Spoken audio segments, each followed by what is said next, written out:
এই বিন্দুটার স্থানাঙ্ক কত হবে কেউ বলতে পারবা? এটার নাম কি হবে বলো, কত হবে?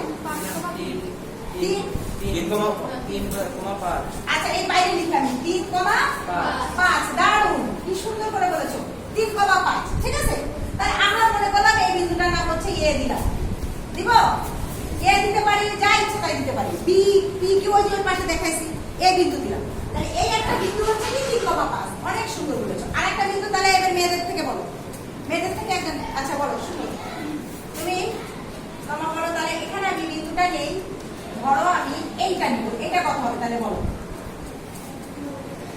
ওই বিন্দুটার স্থানাঙ্ক কত? 9,10। দারুণ, তাহলে এটাকে আমরা বি দেই। ঠিক আছে, এটা কত তাহলে? 9,10। আর এটা কত ছিল তাহলে? 3,5। তাহলে আমরা এখানে লিখি বি ছিল কত বলো? 9,10। এটা কি বুঝে গেছে? এটুকু বুঝছো? Thank you. এবার বসো।